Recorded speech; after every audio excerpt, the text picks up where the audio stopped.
A comienzos del siglo XX, cuando Europa se debatía entre el esplendor de su pasado imperial y las tensiones que preludiaban su caída, el destino comenzó a forjar la vida de un hombre que sería recordado por su papel en uno de los períodos más oscuros de la humanidad. Desde los tranquilos parajes de las montañas de Harz hasta los imponentes despachos del poder en Berlín, su camino estuvo marcado por la obediencia, la lealtad y el peso de decisiones fatales. Su nombre, Wilhelm Keitel, un militar cuya figura se alzó no por gloria ni heroísmo, sino como símbolo del engranaje humano que sostuvo a un régimen condenado por la historia. En el corazón de Alemania, en las tierras montañosas de Harz, nació el hombre que la historia recordaría como Wilhelm Keitel. Fue el 22 de septiembre de 1882, en la finca familiar de Helmetscherhude, un extenso terreno de unos 650 acres que, a pesar de su tamaño, apenas proporcionaba lo suficiente para vivir. Su padre, Karl Keitel, pertenecía a esa clase media rural alemana que intentaba mantenerse a flote entre la nobleza terrateniente y los campesinos dependientes. Los suelos poco fértiles y las dificultades para administrar la vasta propiedad ponían a prueba sus esfuerzos y su ingenio.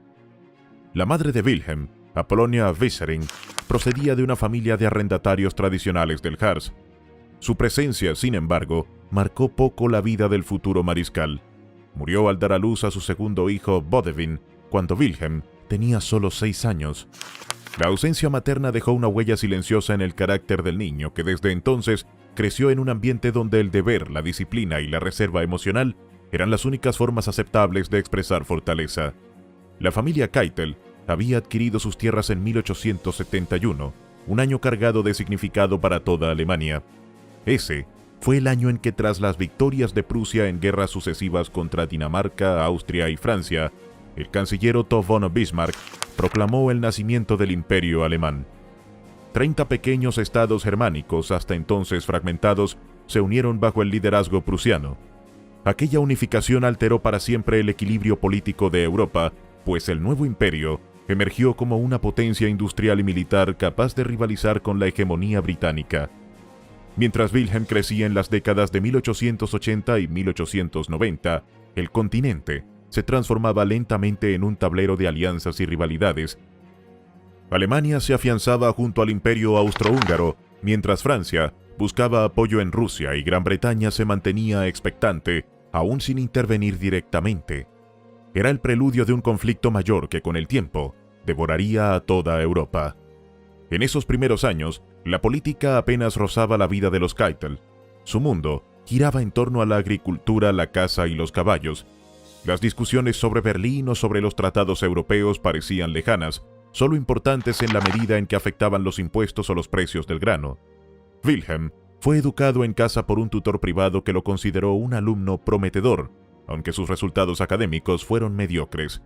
Terminó el gimnasio en Göttingen sin distinción y su padre lo preparaba para asumir la administración de la finca. Pero hacia el final de su adolescencia, un impulso diferente se apoderó de él. Alemania vivía un auge militar, el ejército era el emblema del poder nacional y los jóvenes veían en el uniforme un símbolo de honor y ascenso social.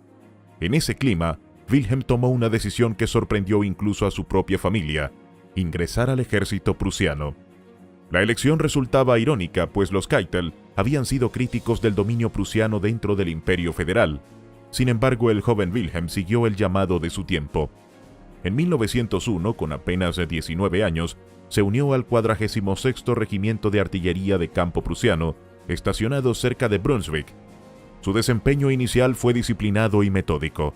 A diferencia de muchos oficiales provenientes de la nobleza, Keitel provenía de una familia de clase media, pero su seriedad y eficiencia le permitieron ascender con rapidez.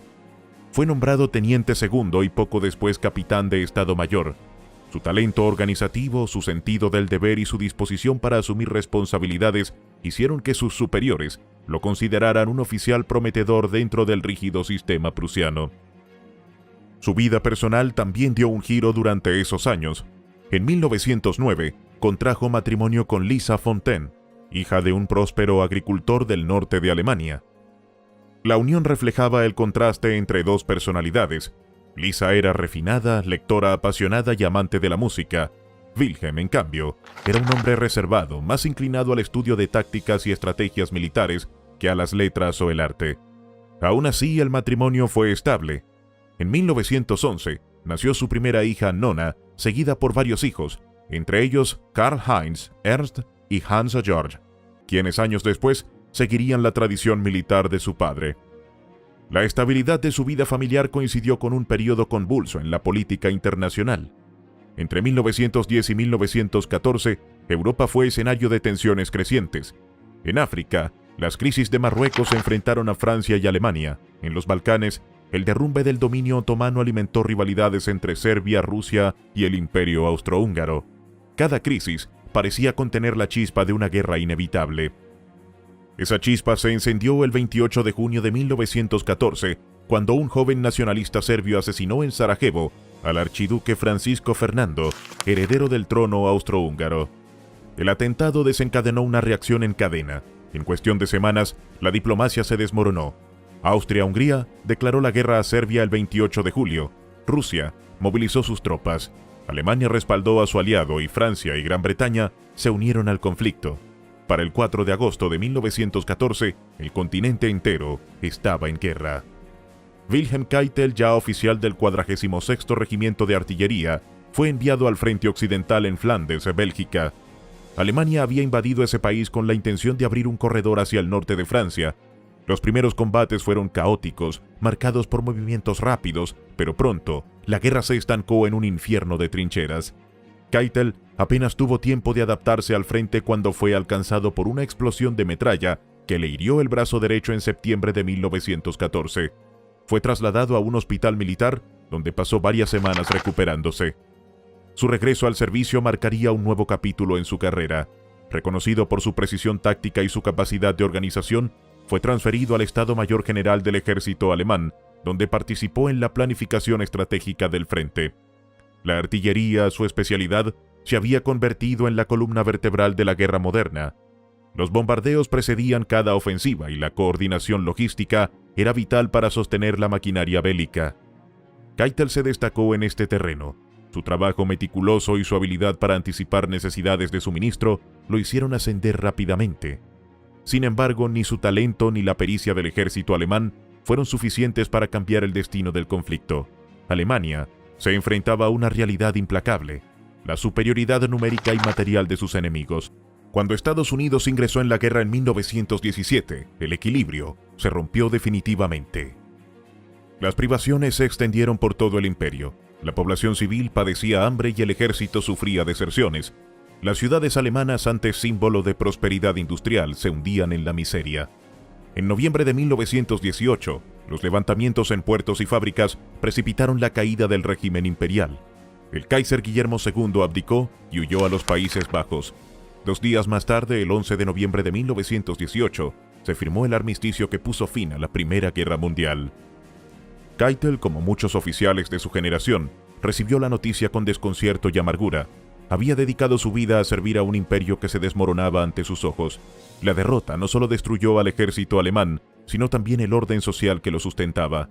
El orgullo militar prusiano se transformó en resignación. Durante los meses siguientes, Wilhelm fue desmovilizado y regresó brevemente a la vida civil. La finca familiar, sin embargo, ya no ofrecía perspectivas.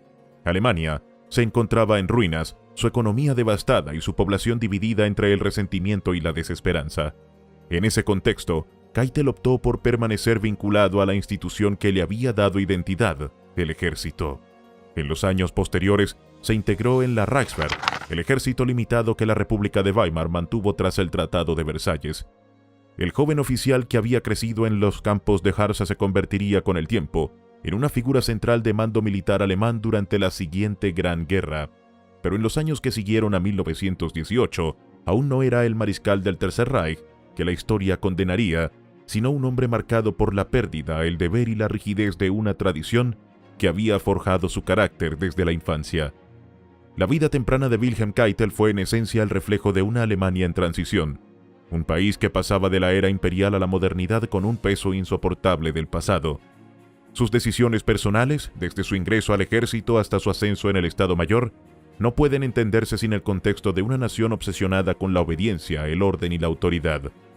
Keitel más que un estratega visionario, fue producto de su tiempo, un oficial que creyó en la estructura jerárquica como garantía de estabilidad, incluso cuando esa estructura lo llevaría años después a servir a causas destructivas.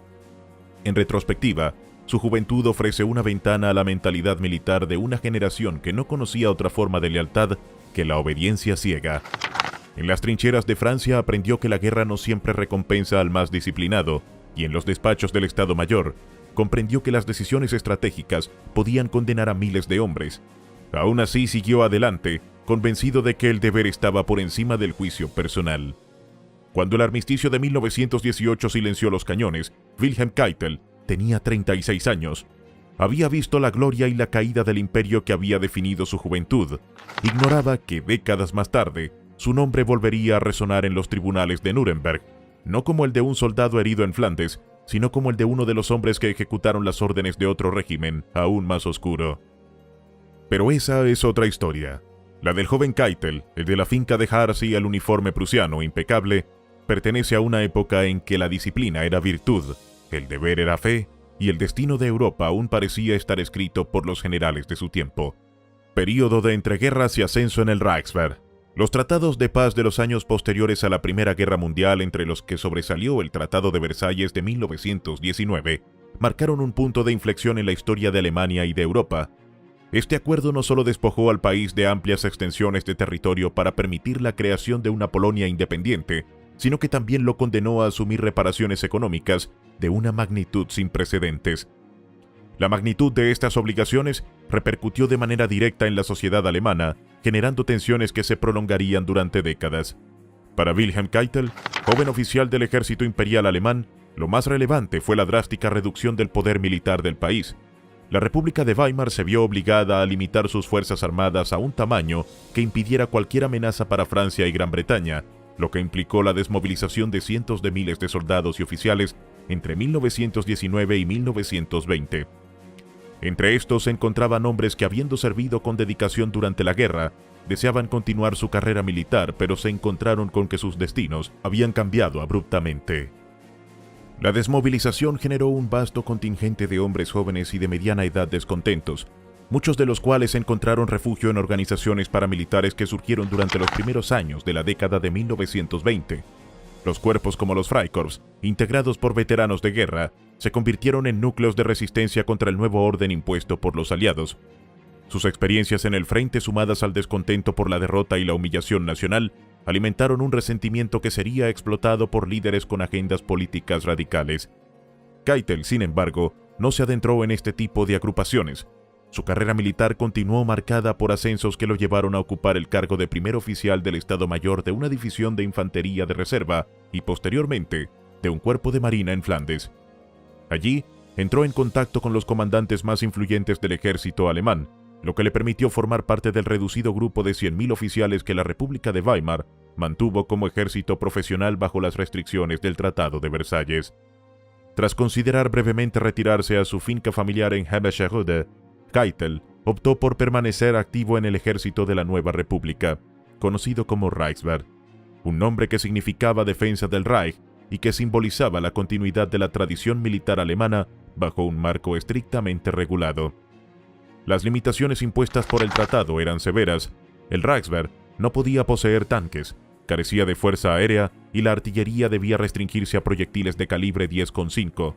El número total de efectivos quedó limitado a 100.000 hombres, mientras que el antiguo Estado Mayor General que había dirigido la guerra fue disuelto.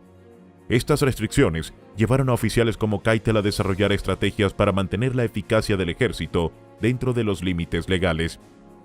Bajo la supervisión del general Hans von Schecht, jefe de Estado Mayor, Keitel y otros oficiales reorganizaron la estructura militar.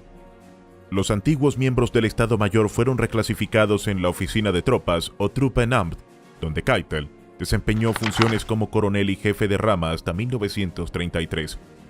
Durante este periodo, la formación de soldados adicionales fuera del registro oficial permitió que por cada hombre registrado en el Reichswehr hubiera otros 2 entrenados extraoficialmente y listos para movilizarse. De esta manera, el ejército alemán mantenía de facto una fuerza 3 veces superior al límite impuesto por los tratados, preservando su capacidad de reacción ante eventuales conflictos internacionales. Mientras la élite militar buscaba mantener la eficacia de las Fuerzas Armadas, Alemania experimentaba una profunda transformación social y política. La derrota y la firma del Tratado de Versalles dejaron una marca indeleble en la población. Entre los jóvenes y hombres de mediana edad que habían servido en el frente, surgió un sentimiento de frustración y desilusión que los llevó a integrarse en cuerpos paramilitares. Uno de estos grupos, con base en Múnich, sería el Partido Nacionalsocialista de los Trabajadores Alemanes, conocido como Partido Nazi. Para 1923, el partido estaba dirigido en gran medida por Adolf Hitler, veterano herido de la guerra y figura emergente en el panorama político alemán. En noviembre de 1923, el partido intentó un golpe de Estado regional conocido como el Putsch de Múnich, que fracasó en pocas horas y resultó en la detención y condena de Hitler. Este episodio evidenció el nivel de resentimiento latente y la disposición de algunos sectores a desafiar el orden impuesto tras la guerra. Durante la segunda mitad de la década de 1920, Alemania experimentó un periodo de relativa estabilidad y crecimiento económico, conocido como los rugientes años 20. La expansión industrial y comercial permitió que la vida urbana floreciera. El jazz inundaba las salas de música, los cines ofrecían películas mudas a grandes audiencias y el expresionismo alemán alcanzaba reconocimiento internacional con Berlín como epicentro cultural. Esta etapa de prosperidad, sin embargo, fue efímera. En otoño de 1929, la caída del mercado bursátil en Wall Street provocó la Gran Depresión, afectando gravemente a la economía global y en particular a Alemania. La inflación se descontroló, los desempleados aumentaron y las clases acomodadas vieron desaparecer sus ahorros. La inestabilidad política se intensificó, debilitando los partidos centristas y fortaleciendo a los grupos extremos. Los comunistas ganaban influencia en la izquierda, mientras que los nazis capitalizaban el descontento en la derecha. En las elecciones de verano de 1932, el partido nazi obtuvo el 37% de los votos, logrando 230 escaños en un parlamento de 608 miembros, mientras los partidos tradicionales intentaban contener su ascenso. En este contexto, Keitel continuó desempeñando roles estratégicos dentro del Reichswehr. Una de sus asignaciones más significativas ocurrió en 1931, cuando fue enviado a Moscú. Durante la década de 1920, Alemania y la Unión Soviética habían establecido un acuerdo de cooperación militar que permitía a los oficiales alemanes asesorar al Ejército Rojo de Stalin y, a cambio, entrenar tropas en territorio soviético, evitando que éstas contaran dentro del límite de 100.000 hombres impuesto en Alemania. Durante su estadía en Moscú, Keitel pudo observar la extensión del Imperio Soviético y la magnitud de su ejército, consolidando su experiencia en planificación y logística militar a gran escala. Este periodo de servicio también estuvo marcado por problemas de salud. Cerca de cumplir 50 años, Keitel sufrió una trombosis severa debido a la inflamación de una vena en su pierna que había ignorado mientras permanecía en Rusia. Ante la gravedad de su condición, en diciembre de 1932, él y su esposa se trasladaron a un balneario en High Tatra, en Checoslovaquia, para recuperarse. Su estancia se prolongó hasta principios de 1933, tiempo durante el cual permaneció alejado de las actividades militares activas, mientras el Reichswehr y la política alemana continuaban evolucionando bajo la presión de cambios internos y externos. El entorno internacional también ejercía influencia sobre la trayectoria del Reichswehr y de oficiales como Keitel. Las limitaciones impuestas por los aliados buscaban evitar un resurgimiento militar de Alemania, pero las maniobras internas junto con el entrenamiento extraoficial de sus soldados mantenían al ejército preparado para una eventual movilización. La disciplina y organización interna impulsadas por von Seeckt y ejecutadas por oficiales como Keitel aseguraron que la estructura militar alemana conservara su eficacia técnica y táctica pese a la reducción oficial de tropas y armamento.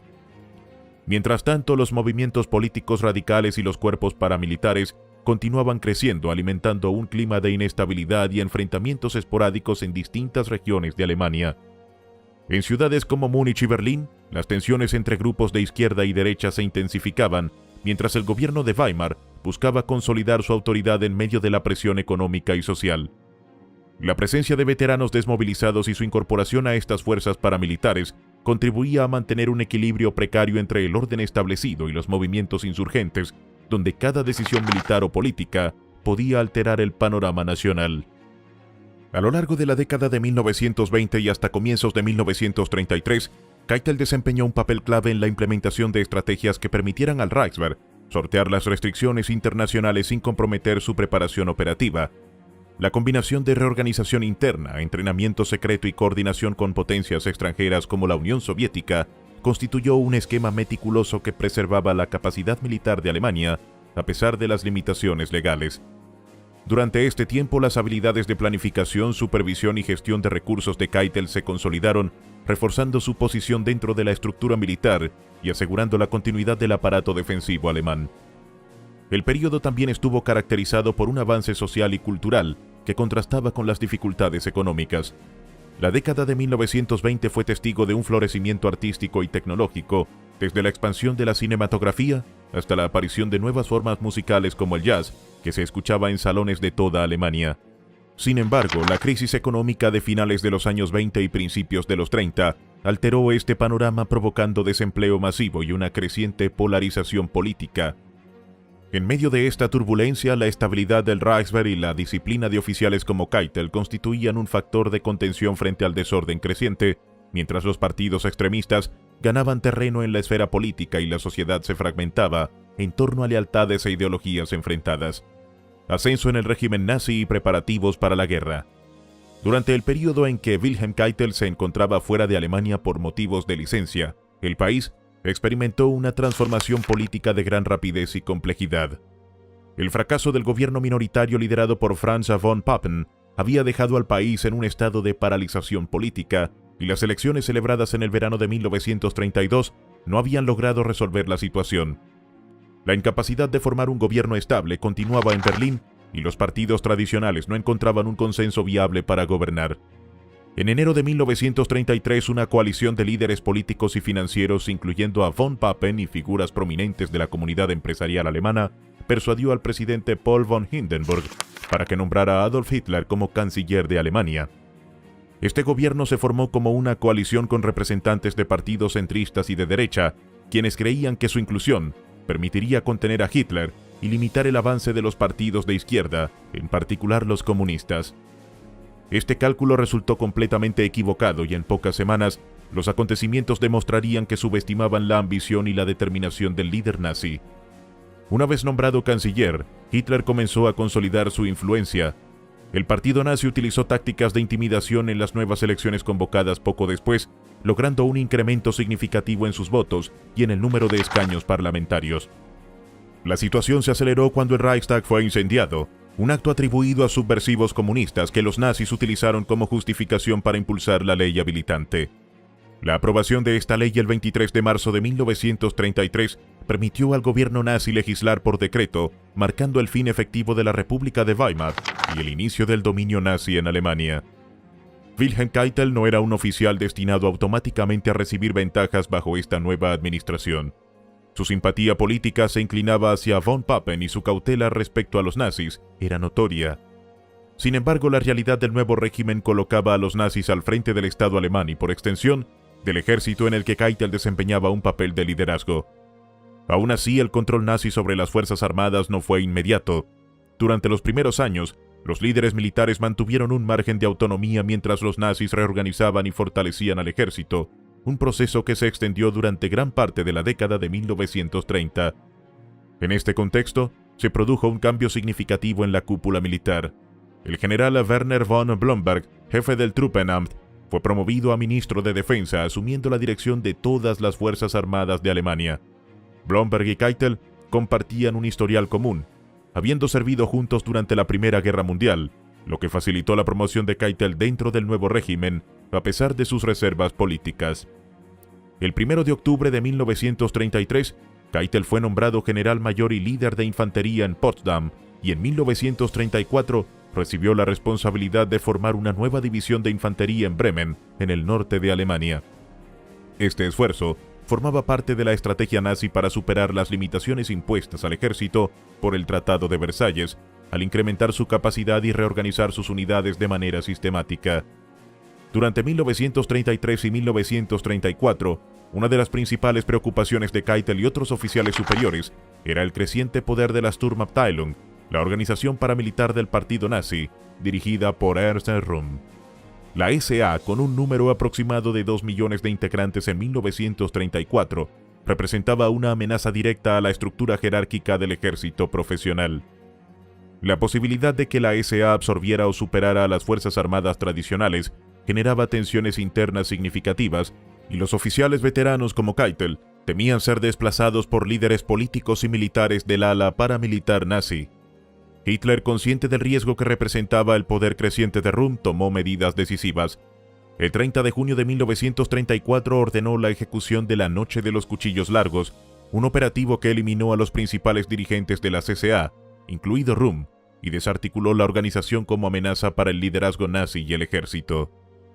Esta operación redujo a los efectivos de la SA en aproximadamente un 40% durante la década y consolidó la supremacía política y militar de Hitler sobre las Fuerzas Armadas tradicionales, desplazando al mismo tiempo a la SA en favor de la SS, dirigida por Heinrich Himmler. Mientras el ejército profesional se consolidaba, la administración militar implementó un plan de rearme progresivo. El 16 de marzo de 1935 se anunció un incremento de efectivos que, sin superar el límite oficial de 100.000 hombres, impuesto por el Tratado de Versalles, permitiría entrenar soldados que no formarían parte de la plantilla de carrera. Esta estrategia técnica reflejaba métodos ya utilizados en la década de 1920 y representaba una preparación sistemática para el rearme general de Alemania. La percepción de Keitel sobre Hitler y el régimen nazi experimentó un cambio importante durante este periodo. No solo fue influida por la manera decisiva en que Hitler había neutralizado la amenaza de la SA, sino también por un encuentro directo con el canciller en Bad Reichenhall a finales de 1933. Aunque breve, la conversación dio una impresión significativa en Keitel, al igual que ocurrió con otros miembros de alto rango del ejército y del partido, consolidando su compromiso con la estructura nazi. Este encuentro fue un punto de inflexión en la carrera de Keitel, quien a partir de entonces se involucró activamente en la gestión militar bajo el liderazgo nazi. En 1935 se produjo un cambio fundamental en la estructura de las Fuerzas Armadas alemanas. El 21 de mayo, el Reichswehr fue reorganizada y bautizada como Wehrmacht, Fuerza de Defensa. Este cambio no solo implicó un nuevo nombre, sino también un aumento sustancial de su capacidad operativa, con la creación de 36 divisiones, excediendo ampliamente los límites del Tratado de Versalles. En diciembre del mismo año, el general Ludwig Beck incorporó 48 batallones de tanques, mientras Hermann Göring estableció la Luftwaffe, dejando en claro que Alemania se preparaba para un rearme integral y violando abiertamente las restricciones internacionales. La Wehrmacht se convirtió en la autoridad central responsable de supervisar todas las ramas del ejército: Heer, Luftwaffe y Kriegsmarine. Hitler planeó completar el rearme en una década, aunque posteriormente redujo el plazo a 4 años. El general von Blomberg, como ministro de guerra, encabezaba la organización, pero delegó la gestión diaria de la Wehrmacht en Wilhelm Keitel, cuya designación fue recomendada por von Blomberg y respaldada por el general Werner von Fritsch, comandante en jefe de GIA. Keitel, aunque consciente de la magnitud de sus responsabilidades, aceptó el cargo por la insistencia de su esposa Lisa, que deseaba regresar a Berlín. Su puesto como jefe de la Wehrmacht lo colocaba subordinado únicamente a von Blomberg, pero a cargo de la administración cotidiana y de la supervisión integral de todas las ramas del ejército. Ascendió al rango de teniente general el 1 de enero de 1936, poco después de asumir sus nuevas funciones. Al asumir en octubre de 1935, Keitel recibió de su predecesor, el general mayor Walter von Reichenau, un expediente con los documentos más relevantes para la administración de la Wehrmacht. Reichenau, con un gesto protocolario, se retiró a jugar al tenis, dejando a Keitel al frente de una fuerza militar en plena expansión.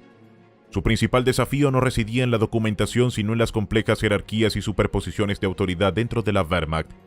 Por ejemplo, Hermann Göring, al frente de la Luftwaffe, era teóricamente subordinado a Keitel, pero simultáneamente ocupaba la posición de segundo al mando de Hitler, lo que dificultaba la emisión y cumplimiento de órdenes dentro de la estructura militar. Durante los años siguientes, Keitel supervisó la expansión y reorganización de las divisiones de infantería, los batallones de tanques y la fuerza aérea, asegurando que cada unidad se integrara bajo los objetivos estratégicos del régimen.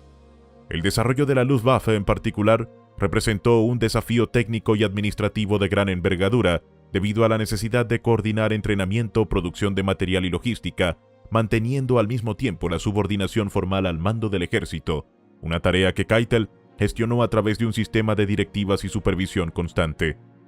En paralelo, se consolidó la estructura de mando de la Kriegsmarine, incorporando unidades de superficie y submarinos, mientras que la expansión del Heer implicó la formación de nuevas divisiones y la modernización de equipamiento, incluyendo artillería y blindados. Cada avance fue cuidadosamente planificado para mantener la apariencia de cumplimiento con las restricciones internacionales, mientras se construía la capacidad real de combate de la Wehrmacht, una labor que requería coordinación precisa entre los distintos servicios y un control administrativo meticuloso por parte de Keitel. A finales de 1935 y durante 1936, Keitel implementó procedimientos de control interno, supervisando la asignación de oficiales, la distribución de recursos y la planificación de ejercicios militares a gran escala. Estos ejercicios permitieron evaluar la efectividad de la reestructuración y detectar deficiencias en la logística y en la comunicación entre las diferentes ramas del ejército. Cada decisión de Keitel estaba influida por la necesidad de mantener la cohesión del cuerpo militar frente a la creciente influencia de las SS y la presencia de líderes políticos con poder directo sobre unidades específicas, como Göring y Goebbels, en áreas estratégicas.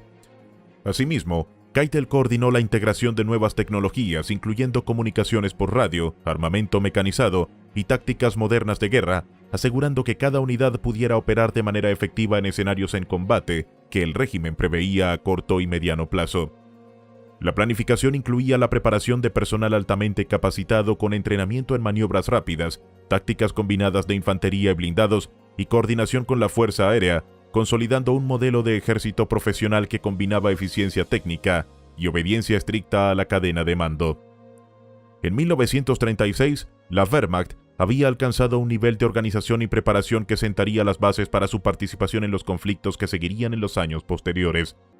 Keitel permaneció como figura central en la administración de todas las ramas del ejército, supervisando cada aspecto del entrenamiento, la logística y la expansión, asegurando que la Fuerza Armada Alemana operara como un organismo unificado capaz de ejecutar los planes estratégicos del liderazgo nazi, bajo la dirección directa de Hitler y la coordinación de von Blomberg.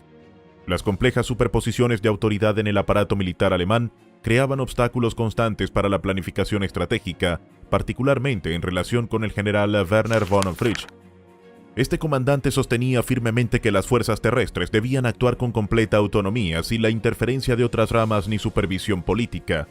Su postura entraba en conflicto directo con los esfuerzos de centralización del mando, y su resistencia a seguir instrucciones externas generaba fricciones constantes.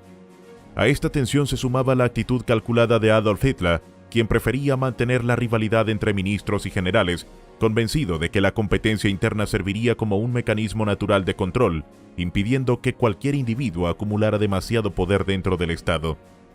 Esta combinación de conflictos de jurisdicción y la pasividad del liderazgo político habría paralizado a una administración menos disciplinada, pero las Fuerzas Armadas alemanas continuaron su expansión con velocidad durante 1936 y 1937, a pesar de las tensiones internas. Para 1938 los planes de Hitler se habían materializado. Las 36 divisiones que había prometido reclutar y entrenar en 1935 estaban completamente operativas y la fuerza terrestre del Reich había aumentado a 600.000 hombres, muy por encima del límite de 100.000 establecido tras la Primera Guerra Mundial. La producción industrial respondía a este crecimiento con un ritmo vertiginoso. Cientos de tanques Panzer entraban en línea de manera constante, mientras la Luftwaffe superaba los 1.000 aparatos operativos, incluyendo una combinación de cazas y bombarderos. La Kriegsmarine también estaba en expansión. Los nuevos submarinos U-Boot reforzaban la flota y desde 1936 se habían iniciado los trabajos para construir dos acorazados de dimensiones excepcionales, el Bismarck y el Tirpitz, destinados a superar cualquier navío existente en términos de tamaño y potencia. En medio de esta maquinaria, Wilhelm Keitel se convirtió en un actor central. Desde su oficina en Berlín supervisaba al personal encargado de asegurar que los recursos fluyeran hacia astilleros y aeródromos, mientras que las oficinas centrales de la Wehrmacht controlaban la producción de municiones, artillería y otros suministros esenciales. Entre 1935 y 1939, Keitel desempeñó el papel de arquitecto logístico del rearme alemán, coordinando los esfuerzos que prepararían al país para el conflicto que se avecinaba. Su papel exigía atención a los más mínimos detalles, desde la distribución de materiales hasta la programación de la producción de armamento pesado, asegurando que cada componente del aparato militar avanzara según lo previsto. A comienzos de 1938, un evento imprevisto alteró la dinámica del mando. Aunque Hitler controlaba el Estado, el ejército conservaba un nivel de independencia significativo, con von Blomberg y von Fritsch dispuestos a desafiar las órdenes del liderazgo nazi.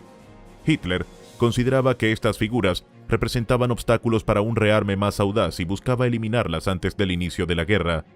La oportunidad surgió el 12 de enero cuando von Blomberg contrajo matrimonio con Erna Grün, cuya vida pasada incluía antecedentes criminales y comprometedores, vínculos con la prostitución, además de haber posado para fotografías pornográficas durante años. La policía de Berlín obtuvo rápidamente esta información y el matrimonio fue considerado inaceptable para un ministro y comandante de la Wehrmacht. Ante la orden de Hitler de anular la unión, von Blomberg se negó y renunció el 27 de enero. Aprovechando la situación, Hermann Göring y Heinrich Himmler lanzaron acusaciones de homosexualidad contra von Fritsch, quien permanecía soltero. Estas acusaciones, ilegales según la legislación nazi, permitieron la destitución de Fritsch a principios de febrero, completando así la eliminación de las figuras que Hitler consideraba un obstáculo para una política militar más agresiva. La caída de Blomberg y Fritsch desencadenó una reestructuración completa del mando de las Fuerzas Armadas. Keitel desempeñó un papel central en la exposición del matrimonio de Blomberg, ganándose la confianza de Hitler y consolidando su reputación de subordinado obediente. A partir de ese momento, Keitel asumió de facto la función de ministro de guerra, aunque sin recibir un título formal, y continuó supervisando la planificación logística y la coordinación entre las distintas ramas del ejército. Pocos meses después fue promovido a general coronel y recibió la insignia dorada del partido nazi, un honor reservado para los miembros de larga data que habían apoyado a Hitler desde los primeros años 20. Su nombramiento reflejaba la confianza absoluta de Hitler en su capacidad para ejecutar órdenes sin cuestionarlas y garantizar que el rearme continuara sin interrupciones. Mientras tanto, la política exterior alemana se intensificaba. La remilitarización del Rin en marzo de 1936 había marcado el inicio de una fase agresiva de la expansión, pero fue durante 1938 cuando las acciones alemanas adquirieron una velocidad imprevista. Austria se convirtió en el primer objetivo. Los nazis austríacos, activos desde 1933, habían presionado al gobierno de Viena durante años y para principios del 38, la situación había alcanzado un punto crítico. La votación sobre la unión con Alemania se declaró inevitable y Hitler envió tropas antes de la consulta popular. El resultado fue abrumadoramente favorable y en marzo, Austria pasó a formar parte de la denominada Gran Alemania. Con la atención centrada en Checoslovaquia, el Sudetenland, región con gran población alemana, se convirtió en un objetivo estratégico. Gran Bretaña y Francia cedieron ante las demandas alemanas en el otoño de 1938 y la primavera siguiente Hitler extendió el control sobre el resto de Checoslovaquia. Este acto demostró que las potencias occidentales estaban dispuestas a conceder territorios para evitar un conflicto, aunque la ocupación alemana sentó las bases de una confrontación que se haría inevitable con Polonia. Keitel enfrentaba una presión constante. Como jefe del Oberkommando der Wehrmacht y ministro de guerra de facto, su agenda diaria se llenaba con llamadas y reuniones de planificación, muchas veces a horas intempestivas, mientras también debía asistir a eventos oficiales y recepciones sociales en Berlín. La falta de directrices estratégicas claras hacía que la improvisación fuera una constante. En la primavera de 1938, durante la entrada en Austria, Keitel descubrió que no existía un plan detallado sobre la organización logística de la operación, debiendo coordinar cada paso sobre la marcha. Este patrón se repetiría en múltiples ocasiones en los años siguientes, pero su disciplina y lealtad permanecieron inalterables, ganándose el apodo de La Keitel, una fusión entre lacayo y su apellido, reflejo de su estricta obediencia a Hitler. La preparación para la intervención en Checoslovaquia en marzo del 39 también evidenció la centralidad de Keitel en la toma de decisiones operativas. Hitler sugirió que un ataque al embajador alemán en Praga podría proporcionar el pretexto necesario para la invasión, indicando claramente la disposición del liderazgo nazi a manipular situaciones para justificar la acción militar. Este tipo de planificaciones colocaban a Keitel en el centro de la logística y coordinación que facilitaría la expansión agresiva de Alemania en Europa. Paralelamente, la política antisemita del régimen adquiría nuevas dimensiones. Las leyes de Nuremberg ya habían privado a los judíos alemanes de derechos fundamentales, pero el 9 de noviembre del 38, durante los pogromos conocidos como la Noche de los Cristales Rotos, pandillas nazis atacaron sinagogas y comercios, asesinaron a ciudadanos y causaron heridas a miles más. La violencia se extendió por toda Alemania con destrucción generalizada de propiedades judías, marcando un precedente de persecución sistemática que continuaría en los años siguientes. El crecimiento militar alemán durante este período fue acompañado de una expansión industrial y tecnológica sin precedentes. Los astilleros producían submarinos U-Boat a gran escala, mientras que las fábricas de tanques y aviones funcionaban a plena capacidad. Keitel supervisaba cada etapa, desde la asignación de recursos hasta la entrega final de unidades listas para el combate. La coordinación entre la Luftwaffe, la Kriegsmarine y las fuerzas terrestres requería un control meticuloso y cada retraso o fallo podía comprometer la estrategia general. Además, las operaciones políticas dentro del ejército eran complejas. Keitel debía manejar la lealtad y ambición de sus subordinados, asegurándose que ningún oficial se rebelara ante las directrices de Hitler. La caída de von Blomberg y von Fritsch había dejado un vacío de poder y Keitel asumió el control no solo de la logística, sino también de la organización jerárquica, consolidando la estructura de mando en torno a la figura del Führer. Durante estos años, la expansión territorial alemana estuvo acompañada de una intensa preparación para la guerra total. La entrada en Austria y la posterior ocupación de Checoslovaquia implicaron despliegues masivos de tropas, coordinación de transporte y suministro, y planificación estratégica de posiciones defensivas y ofensivas. Keitel supervisaba todas estas actividades desde Berlín, asegurando que cada movimiento se ejecutara con precisión y en tiempo, mientras se mantenía la ilusión de control absoluto por parte de Hitler sobre el ejército.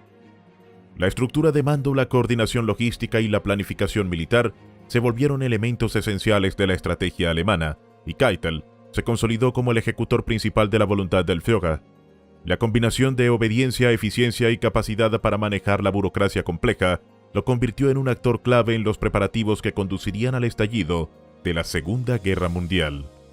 Segunda Guerra Mundial y juicio en Nuremberg. El conflicto, que había estado incubándose durante 2 años, estalló finalmente en septiembre de 1939. Durante meses, Alemania había intensificado sus reclamaciones sobre el oeste de Polonia, replicando la estrategia que le había servido con Austria y Checoslovaquia en 1938. Adolf Hitler había utilizado una combinación de propaganda y presión diplomática para preparar el terreno, presentando sus exigencias como legítimas reivindicaciones históricas y argumentando que los habitantes de esas regiones debían unirse al Reich. Esta postura generó alarma en Europa Occidental, y tanto Gran Bretaña como Francia se comprometieron públicamente a defender la integridad territorial de Polonia, declarando que no cederían ante amenazas alemanas. A finales de agosto de 1939, la situación dio un giro inesperado con la filtración de un acuerdo entre dos potencias ideológicamente opuestas, la Alemania nazi y la Unión Soviética. Este pacto de no agresión incluía cláusulas secretas que permitían a Berlín y Moscú dividir los territorios de Europa del Este. La Unión Soviética se apropió de gran parte de los estados bálticos y de ciertas zonas de Polonia, mientras que Alemania ocuparía el resto del país. La noticia sorprendió a los gobiernos occidentales, que no esperaban que el comunismo y el fascismo pudieran llegar a un arreglo estratégico tan pragmático. Pocos días después, se escenificó un incidente en la frontera germano-polaca con el objetivo de presentar a Polonia como agresor.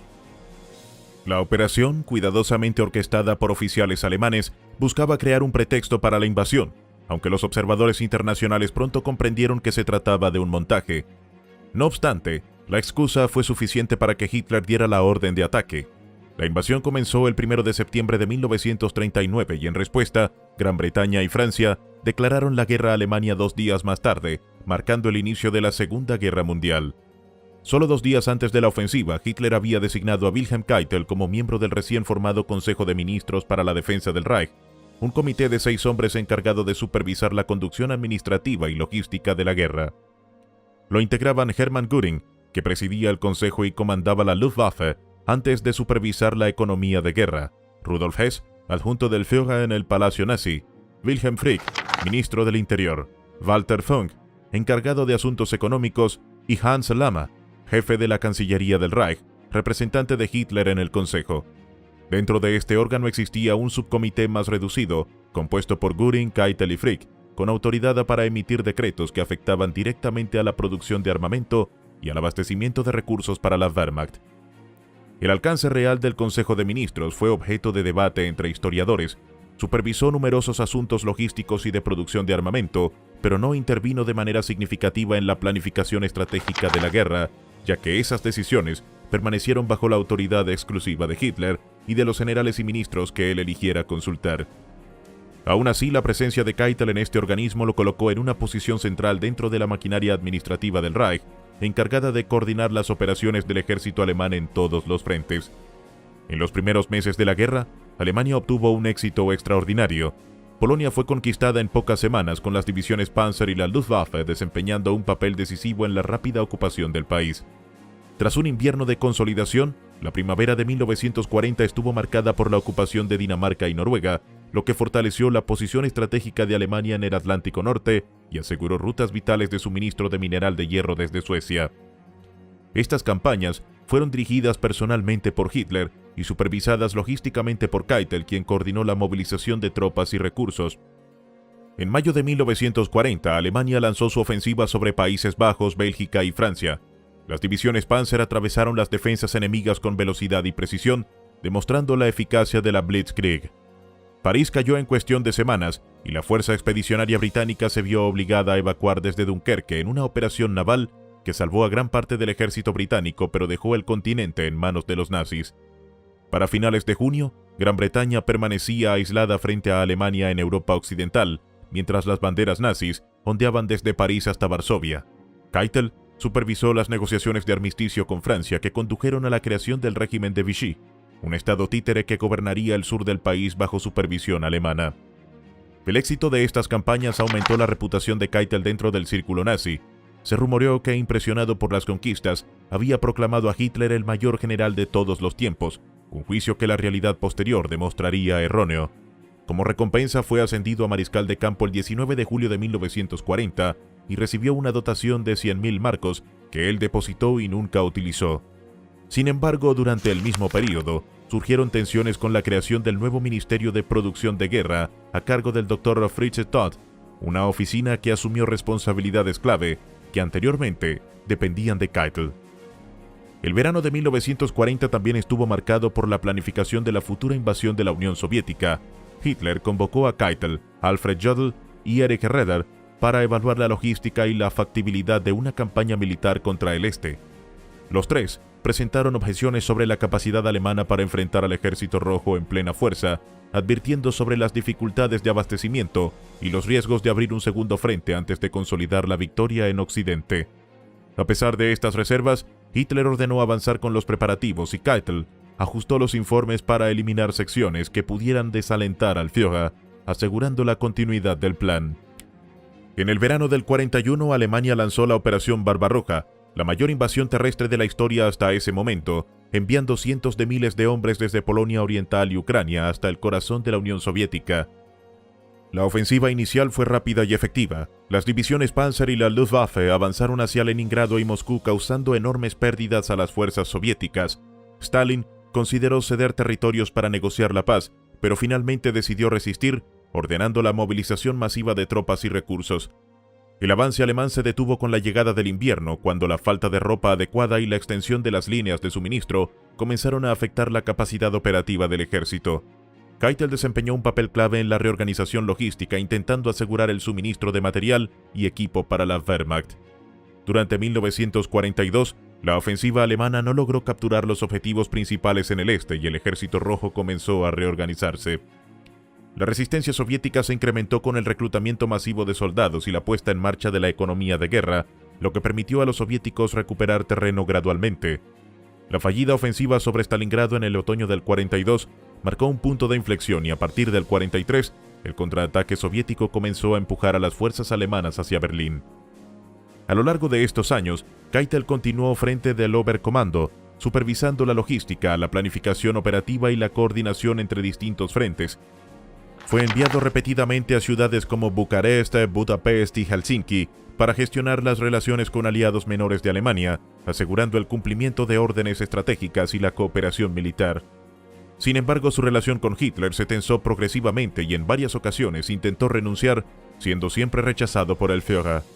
Este conflicto reflejaba la presión constante que enfrentaban los generales alemanes en su interacción con un líder cada vez más aislado y dependiente de un círculo más cercano. Hitler se había retirado a la guarida del Lobo, su base en Polonia, y su estado físico y mental se deterioraba. La dependencia de anfetaminas, cocaína y morfina, junto con dolencias crónicas, afectaban su juicio y comportamiento. Keitel, sin embargo, permaneció como un colaborador constante, encargado de mantener la maquinaria de guerra operativa. Desde la invasión de Polonia en 1939, Keitel estuvo plenamente consciente de las acciones de los Einsatzgruppen, escuadrones de la muerte enviados a ejecutar asesinatos masivos de judíos, prisioneros soviéticos, personas romaníes y otros grupos considerados enemigos del régimen. En 1941 firmó las directrices para la conducta de las tropas en Rusia, autorizando medidas despiadadas contra civiles bolcheviques y judíos, formalizando su participación en las atrocidades del Reich. Además de supervisar la logística de las campañas militares, Keitel participó en la organización administrativa que facilitó el genocidio y la explotación sistemática de territorios ocupados. La coordinación entre la Wehrmacht, las SS y otros órganos del Estado nazi pasó por sus manos, garantizando que las operaciones militares avanzaran junto con las políticas de represión y exterminio. Las masacres de Babi Yar en 1941, donde más de 33.700 judíos fueron asesinados en 2 días, ocurrieron en un contexto que Keitel conocía y apoyaba, consolidando su papel en la maquinaria de terror del régimen. A medida que la guerra se prolongaba, las campañas en África, los Balcanes y el Mediterráneo también requirieron la intervención de Keitel para coordinar recursos y supervisar operaciones logísticas complejas. La invasión de Yugoslavia y Grecia en 1941, junto con la defensa de Creta entre el 41 y el 42, fueron ejemplos de cómo la Wehrmacht dependía de la planificación centralizada del Oberkommando para movilizar tropas, armamento y suministros. Entre 1942 y 1944, Keitel continuó desempeñando un papel clave en todas las grandes operaciones del Reich, desde la reorganización del ejército tras las derrotas iniciales en el norte de África, hasta la defensa del frente oriental ante la ofensiva soviética. Fue responsable de mantener la cadena de mando, supervisar la producción de armas y asegurar que las órdenes de Hitler se implementaran de manera eficiente en todos los frentes. Su presencia en reuniones estratégicas y la emisión de directivas administrativas fueron fundamentales para sostener la capacidad militar alemana durante los años más críticos de la guerra.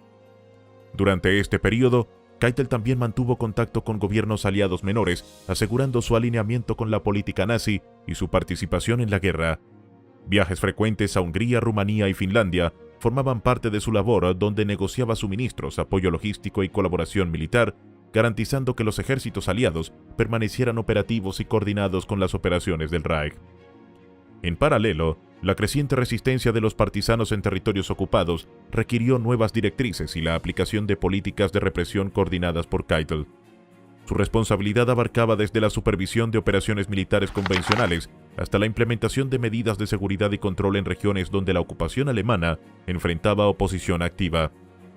En septiembre de 1941, Wilhelm Keitel emitió una directiva destinada a garantizar la implementación estricta de las políticas dictadas por Hitler. En la correspondencia de esos años, su antisemitismo personal resultaba evidente, reflejando más que la mera ideología oficial del régimen nazi.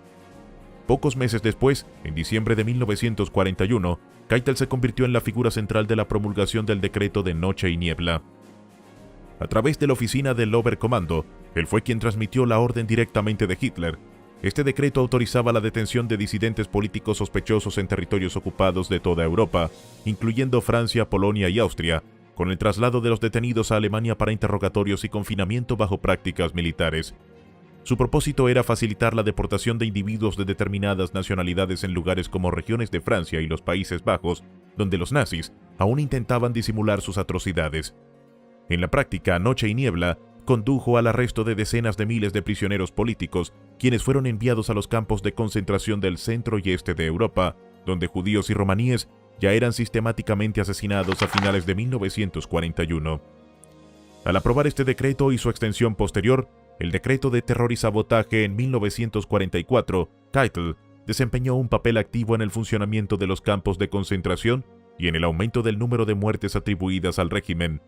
Mientras la maquinaria genocida avanzaba, el esfuerzo bélico alemán comenzaba a experimentar reveses significativos. Para comienzos de 1943, las fuerzas soviéticas habían iniciado un contraataque que empujó a los alemanes hacia Polonia y Ucrania. Simultáneamente, la expedición alemana en el norte de África destinada a apoyar a Italia fue derrotada por tropas británicas y estadounidenses, recién ingresados al conflicto tras a Pearl Harbor en diciembre de 1941. La caída del norte de África fue seguida por la invasión de Sicilia en el verano de 1943. Tras la destitución de Benito Mussolini y los intentos de Italia de negociar con los aliados, Hitler estableció un gobierno títere al norte del país liderado por Mussolini, manteniendo así el control alemán. En el verano de 1944, las fuerzas aliadas desembarcaron en el norte de Francia, abriendo un nuevo frente occidental.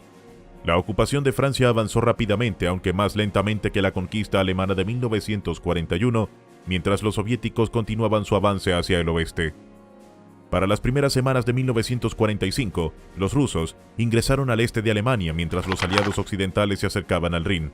La derrota alemana era inevitable, pero el desenlace final aún debía decidirse. La situación crítica motivó un intento limitado de resistencia interna. El complot del 20 de julio de 1944, liderado por el coronel Klaus von Stauffenberg y un grupo de oficiales alemanes, buscaba asesinar a Hitler mediante una bomba colocada en su reunión en la guarida del Lobo. La explosión hirió a casi todos los presentes, pero Hitler sobrevivió, protegido parcialmente por la mesa de conferencias. Keitel en las horas posteriores coordinó con comandantes en Berlín y otras ciudades para impedir que Stauffenberg iniciara la segunda fase del golpe y contactara a los aliados. El complot fue rápidamente sofocado y Keitel participó en los interrogatorios de cientos de oficiales, determinando la implicación de más de 7.000 personas, de las cuales aproximadamente 5.000 fueron ejecutadas tras torturas para revelar la profundidad del complot. El fracaso del atentado aseguró un sangriento asedio a Berlín. Hitler rechazó cualquier negociación y armó tanto a hombres mayores como a adolescentes para frenar el avance soviético. La batalla de Berlín comenzó a mediados de abril de 1945, con la ciudad rodeada y bombardeada, defendida por tropas ineficaces pero persistentes. Keitel, a pesar de la situación imposible, ordenó contraataques que resultaron ineficaces. A finales de abril la caída era evidente. Hitler se suicidó el 30 de abril de 1945, seguido por Joseph Goebbels al día siguiente. La guarnición se rindió el 2 de mayo, poniendo fin a la resistencia en la capital del Reich. Mientras tanto, muchos altos miembros del régimen huyeron hacia el norte de Alemania y la frontera danesa. Los aliados aún no habían ocupado esa región, considerándola poco estratégica, y en Flensburg se formó un gobierno encabezado por Karl Dönitz, destinado únicamente a formalizar el final de la guerra. Inicialmente, Alfred Jodl firmó la rendición en Reims el 7 de mayo, pero Stalin exigió que la rendición alemana fuera también en Berlín. Keitel viajó allí y firmó el instrumento final el 8 de mayo, marcando el día de la victoria en Europa. Poco después, Keitel fue arrestado el 13 de mayo por orden de la policía militar estadounidense y trasladado al Hotel Palace en Mondorf-les-Bains, Luxemburgo, junto a otros líderes nazis, incluyendo Hermann Göring, Joachim von Ribbentrop, Hans Frank y Arthur Seyss-Inquart. Permanecieron en lo que se denominó Camp Ashcan hasta el juicio en Nuremberg, donde Keitel, como jefe del Oberkommando y de facto ministro de guerra entre 1938 y 1945, fue acusado de crímenes de guerra y de facilitar los campos de concentración. Su defensa, basada en solo seguir órdenes, fue rechazada, especialmente por su firma del decreto de Noche y Niebla. Fue condenado a muerte y pese a solicitar el fusilamiento, se le negó la petición. Fue ejecutado por ahorcamiento el 16 de octubre de 1946, en un proceso que sufrió errores técnicos, prolongando su agonía. Tras las ejecuciones, los cuerpos fueron incinerados y sus cenizas dispersadas en el río Isar. Wilhelm Keitel permanece como una figura compleja, poderoso en su capacidad burocrática y militar, pero considerado un lacayo por muchos colegas. Sin embargo, su participación activa en la maquinaria del terror nazi, su involucramiento personal en los Einsatzgruppen y la creación del decreto de Noche y Niebla confirman su responsabilidad. El juicio de Nuremberg validó que, independientemente de su obediencia militar, era su deber moral y humano resistir órdenes criminales, consolidándolo como criminal de guerra junto a otros líderes nazis. Pero ante el colapso del Reich y el avance imparable de los aliados, ¿cómo enfrentarían los hombres que habían dirigido el aparato del terror nazi su destino final? Te leemos en los comentarios.